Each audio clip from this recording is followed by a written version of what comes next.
The Chernobyl accident happened on the 26th of April, 1986 in northern Ukraine. It was the largest uncontrolled radioactive release in history. The number 4 RBMK reactor at the nuclear power plant at Chernobyl, Ukraine, went out of control during a test at low power, leading to an explosion and fire that demolished the reactor building and released large amounts of radiation into the atmosphere, mostly near the plant. The wind carried some material over Belarus, the Russian Federation, Ukraine, and other parts of Europe. The initial explosion resulted in the death of 2 workers. The entire town of Pripyat, population 49,360, which lay only 3 kilometers from the plant, was completely evacuated 36 hours after the accident.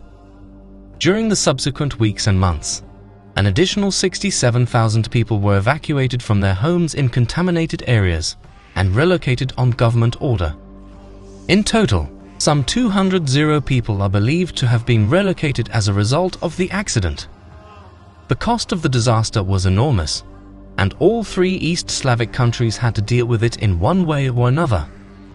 They adopted largely similar formulas, defining the most contaminated areas whose inhabitants needed resettlement or assistance, and then establishing categories of citizens who were considered to have been most severely affected, making them eligible for financial compensation and privileged access to medical facilities.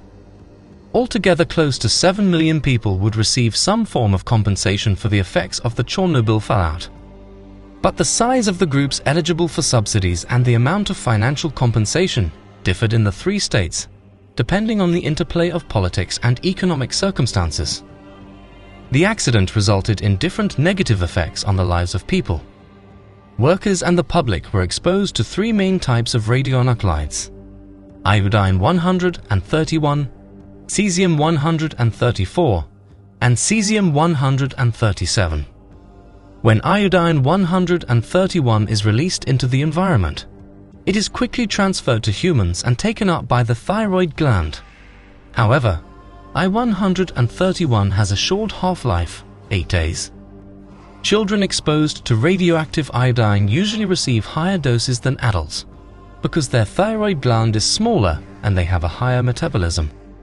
Cesium isotopes have longer half-lives, approximately 2 years for cesium-134 and 30 years for cesium-137, increasing the chance of long-term exposure through ingestion of contaminated food and water, inhalation of contaminated air, or from radionuclides deposited in the soil. On the day of the accident, there were 600 workers on site. 134 suffered acute radiation sickness, ARS, 28 of whom died in the first 3 months. This condition is the result of a large exposure to a penetrating external radiation source over a short period. ARS includes 4 stages. A prodromal stage with gastrointestinal symptoms such as nausea, vomiting, and diarrhea can begin within minutes or days of the exposure and last up to several days. A latent stage follows, in which the patient feels fine for a period ranging from hours to weeks. This latent stage is followed by a manifest illness stage, which includes 1 or more of 3 classic syndromes. Asterisk bone marrow syndrome often leads to death from the destruction of bone marrow, resulting in infections and hemorrhage. Asterisk gastrointestinal syndrome, likely leading to death from serious gastrointestinal tract damage causing infections, dehydration, and electrolyte imbalance. Asterisk cardiovascular/central nervous system syndrome, leading to death within a few days from circulatory system collapse and increased intracranial pressure from edema, vasculitis, and meningitis. The final stage is either recovery or death. The entire process can take from a few weeks to a couple of years. For those who survived radiation sickness, recovery took several years. Among the 600 workers on site, increased incidences of leukemia and cataracts were recorded for those exposed to higher doses of radiation. Otherwise, there has been no increase in the incidence of solid cancers or leukemia among the rest of the exposed workers.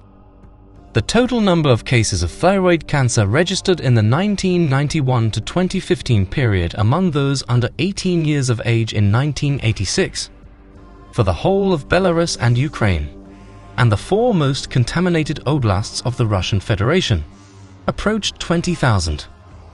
About 5,000 thyroid cancer cases were attributable to radioactive iodine, iodine 131, exposure to those who were children or adolescents at the time of the accident. The remaining 15,000 cases are due to a variety of factors, such as increased spontaneous incidence rate with the aging of the population, awareness of thyroid cancer risk after the accident, and improved diagnostic methods to detect thyroid cancer. The Chernobyl accident also affected the health of the public.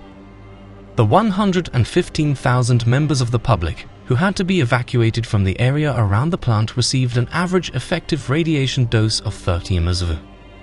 Radiation doses to the general public in the three contaminated countries, Belarus, the Russian Federation, and Ukraine, were relatively low, with an average effective dose of 9 mSv, about the dose of a medical CT scan. Among the residents of Belarus, the Russian Federation, and Ukraine, as of 2015, there had been almost 20,000 cases of thyroid cancer reported in children and adolescents who were exposed at the time of the accident. Researchers discovered that many babies born within 9 months of the incident experienced birth defects. The most affected demographic was young children due to their mothers being exposed to the radioactive material from the nuclear power plant during pregnancy. There is a high rate of thyroid cancer among children less than 15 years old who were exposed to the radiation after the disaster, and an increasing level of dosage as age decreases. Research has shown that it caused mental health problems for people exposed to radiation. People exposed to radiation from Chernobyl have high anxiety levels and are more likely to report unexplained physical symptoms and poor health. Another effect is that the explosion affected the health of plants and animals. A swath of pine forest killed by acute radiation was named the Red Forest. The dead pines were bulldozed and buried. Livestock was removed during the human evacuations. Elsewhere in Europe, levels of radioactivity were examined in various natural food stocks. In both Sweden and Finland, fish in deep freshwater lakes were banned for resale, and landowners were advised not to consume certain types. Animals living in contaminated areas in and around Chernobyl developed side effects caused by the initial levels of radiation. When the disaster first occurred, the health and reproductive ability of animals and plants were negatively affected for the first 6 months. Invertebrate populations, including bumblebees, butterflies, grasshoppers, dragonflies, and spiders, decreased. As of 2009, most radioactivity around Chernobyl was located in the top layer of soil, where many invertebrates live or lay their eggs. There has been a high incidence of chromosal changes in plant and animal aquatic organisms, and this generally has correlated with the contamination and resulting genetic instability. Most of the lakes and rivers surrounding the Chernobyl exclusion zone are still contaminated with radionuclides, and will be for many years to come, as the natural decontamination processes of nuclides with longer half-lives can take years. One of the mechanisms by which radionuclides were passed to humans was through the ingestion of milk from contaminated cows. Most of the rough grazing that the cows took part in contained plant species such as coarse grasses, sedges, rushes, and plants such as heather, also known as Calluna vulgaris. These plant species grow in soils that are high in organic matter, low in pH, and often well hydrated, thus making the storage and intake of these radionuclides more feasible and efficient. Shortly after the Chernobyl accident, high levels of radionuclides were found in the milk and were a direct result of contaminated feeding. Within 2 months of banning most of the milk that was being produced in the affected areas, officials had phased out the majority of the contaminated feed that was available to the cows, and much of the contamination was isolated. In humans, ingestion of milk containing abnormally high levels of iodine radionuclides was the precursor for thyroid disease, especially in children and in the immunocompromised. 25 years after the incident, restriction orders had remained in place for the production, transportation, and consumption of food contaminated by the Chernobyl fallout. Also, without animals pollinating flowers and dispersing seeds through fruit consumption, plant communities suffer. A study conducted in 2012 examined which pollinating butterflies and bumblebees were dispersed throughout the vicinity of Chernobyl. The study compared radiation with pollinator abundance in the ecosystem, and findings suggest that in areas with greater amounts of radiation, fruit trees, apple, pear, rowan, wild rose, and European cranberry bush produced fewer fruits. It was also observed that the trees located in areas with higher radiation were significantly smaller than those in areas with lesser radiation. Another study introduced mice into the environment for varied periods. The study found that at the cellular level, these mice had mutations and disorders caused by the lingering radiation. The mice also had an increase in their radiosensitivity. The Chernobyl disaster occurred nearly 25 years before this study. The effects of nuclear radiation on plant and animal life are troubling, especially considering these effects will continue to be observed for thousands of years. Pripyat is now a ghost town. People still cannot live near Chernobyl and will not be able to settle in the area for hundreds of years. The Chernobyl disaster altered the lives of many different animals, plants, and humans living in the area.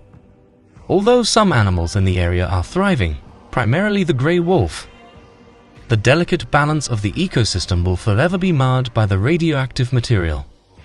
The disaster serves as a grim reminder of the terrible effects that radiation can have on human populations.